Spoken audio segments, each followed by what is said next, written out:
Hey Cancer, how's it going? My name's Alex. I think the Oracle and I might have some interesting messages for you here today. Before I turned the camera on, I was tuning into your frequency, and I also pulled an I Ching hexagram for you. So in my meditation, I just got a strong symbol of the Ankh. You know, it's like the cross with the loop over it, popular in ancient Egypt. And it immediately just made me think of the tree of life, or the Kabbalah, and the planetary symbol of Venus is essentially an Ankh. And the tree of life is, actually I could just show you here. This is the tree of life, and here we have the material realm, and here we have the Most High God, right? The Absolute. And you can see when you get up to the center here, you can form a cross, and then above that you can form a circle. So these are the highest spiritual worlds, and then these are the lower, more mundane worlds. All right. And so the symbol that encompasses the entire tree is an Ankh, or the symbol of Venus. The cross representing the lower worlds, and the circle representing the higher worlds. The transcendent worlds are symbolized by the circle, and the more knowable worlds are represented by the cross, at least the worlds that are more knowable to human consciousness. And this idea that the planetary symbol of Venus encompasses the entire tree of life, or can be sort of superimposed upon it, many interpret that as meaning that the nature of reality, or the glue that binds all the worlds together, is love. This is a commonly held idea in the world of mysticism, and that the concept of unity consciousness is rooted in the foundational love aspect of reality. It's sort of the gravity that brings everything together. And I don't know why, but for some reason your reading is beginning this way. Your attention is meant to be brought to this symbol, to the Ankh, to the symbol of Venus, to the tree of life, to these all-encompassing aspects of reality. Maybe you're maybe you are studying some spiritual tradition and trying to find some glue that keeps all your practices together, or you're trying to find some reason to continue learning some spiritual wisdom. And I think you might find it here. I also kind of got the sense of figuring out how to balance your heart and your head, how to not necessarily bring them together, because bringing your heart and your head together is somewhat, I don't want to say impossible. It's possible, but it's like not necessary. It's not very good usually. If you try to apply your intellect, to your feelings, you might be trying to apply your intellect to something that isn't meant to be understood intellectually. And if you try to apply your feelings to your intellect, you just become straight up delusional, and you get lost in fantasies. So usually we keep our heart and head in balance through our spiritual principle. And they each kind of have their place in life, and we just make sure they don't conflict with each other. And we bring them together from a higher perspective, from our higher self, so to speak, our higher self, which is above the intellect and above the emotional center, and can observe them both and keep them both in their place. So maybe that's something that you have to think about, is just balancing your heart and your head and making sure that they're not in conflict with each other. And that could be relevant because the I Ching hexagram I pulled afterward is hexagram 55, Feng, or abundance. And we got a changing line, that fifth line from the bottom, changes to abolishing the old. Hexagram 49, sorry. So abundance changing to abolishing the old. Now abundance, of course, we hear this a lot. in tarot readings, in New Age La La Land, we hear this word abundance so much. It's like the hottest buzzword of the last 15 years. But essentially, it's fullness. And in the I Ching, abundance is symbolized by a pot of cooking beans. It's a very good symbol for abundance. So maybe you gotta add beans to your diet? I don't know, that could be for some of you. But it can be an abundance of material wealth. It can be an abundance of love. That might be what this reading is about, an abundance of spiritual feeling and an abundance of love. Because if we want to tie this to the Ankh symbol, that's indicative of that. It could be an abundance of knowledge and intellectual capacity. It could be an abundance of wisdom. It could be an abundance of good feeling. It could be anything, really. An abundance of skills and talents. An abundance of work ethic, maybe. It could be anything, honestly. But the point is that this time of abundance is like the sun at noon. After noontime, the sun begins to decline. After a full moon, the moon begins to wane. Times of abundance don't last very long, and abundance can't grow into anything. You're already abundant. If it grows, it becomes excess, and then excess becomes a sort of disease, or it leads to disease, essentially, or just bad functioning. So what's important is to enjoy this time of abundance and use it wisely so that when the decline comes, you manage the decline, and it doesn't just totally decline into nothingness and scarcity. So abundance can oftentimes lead to laxity and laziness and a sense of being used to an easy situation. So it's important that you don't become too complacent or too used to the easy situation, but use it for benefit, for your own benefit, for the benefit of people around you. And one way of guaranteeing the decline is not so bad is to share what you have. If you keep it all, you could lose it. If you put all your eggs in one basket, that basket could get lost or what have you. You know the problem with putting all your eggs in one basket.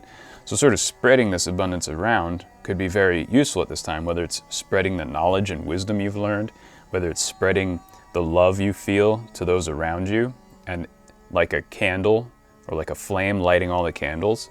Because you can light as many candles as you want with a single flame. The flame never reduces. It doesn't lose anything by lighting another candle.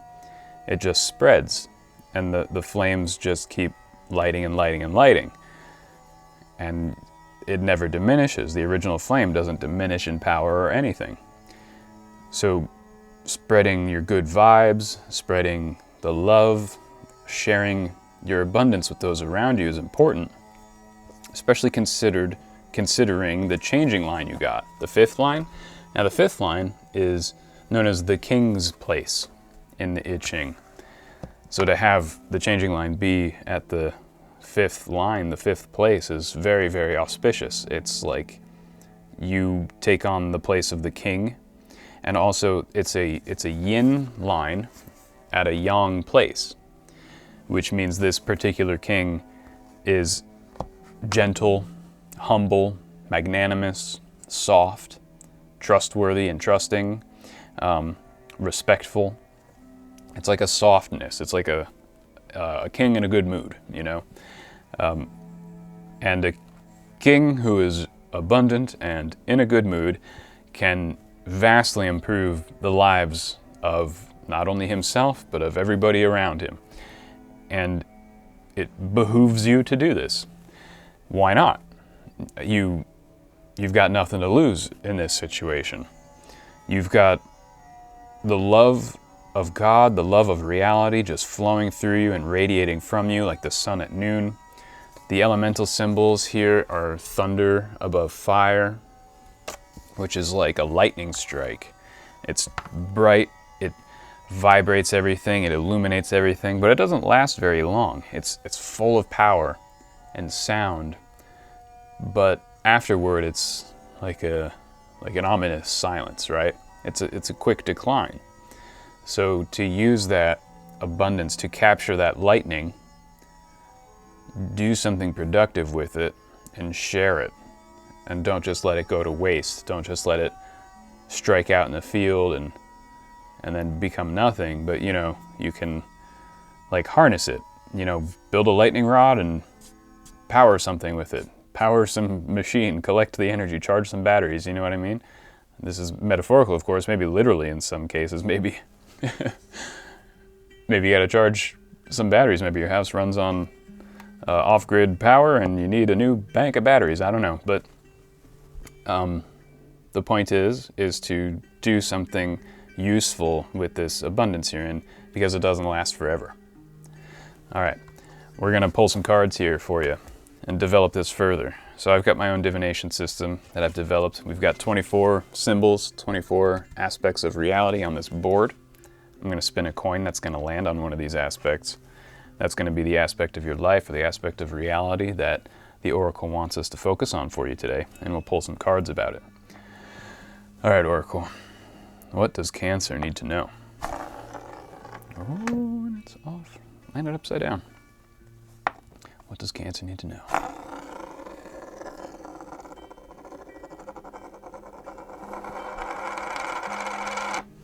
Okay.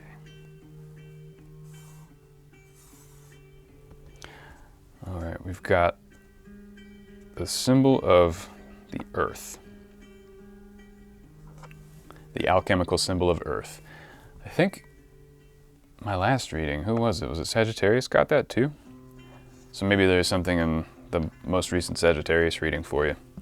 I don't know, maybe you got some Sagittarius in your chart. But we're focusing on the earth element. The earth element in your life. That's an interesting thing to go along with this Ankh Venusian symbolism, this abundance. The earth is abundant, of course. The earth is where abundance manifests. When a spiritual impulse becomes a material reality, and an abundant spiritual impulse becomes an abundant material reality. And love brings it forth, blossoms it. So what is it about the earth element and the Ankh and abundance that Cancer needs to know? We've got the Wheel of Fortune. So of course this is indicative that cycles come and go. This abundance will eventually not be abundant anymore. You need to understand this cycle and be aware of it. It's not going to last forever. You've ridden a cycle and have come out on top now, and you have to stay alert, stay aware, have like a sense of exactitude in your dealings so as not to be wasteful or complacent or to make unnecessary mistakes or unnecessary risks with this abundance. Allow these cycles to occur naturally because they do. You can't fight against them, but as long as you're super aware of how these, you know, scarcity turns to abundance and abundance turns to scarcity, and then that scarcity turns to abundance and abundance turns to scarcity, and it's this infinite cycle. You're being asked to understand that cycle very, very intimately, to really, really think about it. And here we have, you know, the spirits of all four elements here. It reminds one of the wheel of Ezekiel from the Old Testament, those beings that came out of this like crazy UFO thing. Had the face of a man, the face of a bull, the face of a lion, and the face of an eagle. So that's Aquarius, you know, Taurus, Scorpio, and Leo all together. And their faces they all face different directions, and they all have wings. So they're all like the most spiritual, elevated aspects of those signs, which I believe they're all the fixed signs, if I'm not mistaken. And that's so you need to find a stability while the cycle is going. So you're surrounded by this fixed energy, this fixed spiritual energy that is saying, you have this abundance now. In the spiritual world, things can be fixed and permanent, but in the material world, they cannot be permanent. It's simply not possible. So you're being asked to focus on your spiritual nature, the eternal aspects of reality, the unchanging eternal aspects of reality, and using those unchanging aspects and laws of higher spiritual reality, figure out how you can mitigate the loss when this decline comes, when the cycle continues, when the wheel turns and your period of abundance ends. Make sure that you applied the higher laws to the lower world to make the best of it. I'm going to pull another card for you about this. What does Cancer need to know about the Wheel of Fortune, abundance, the Ankh, the Earth element? What does Cancer need to know about the Earth element, the Wheel of Fortune, abundance? What's this one? Defense, Presidium.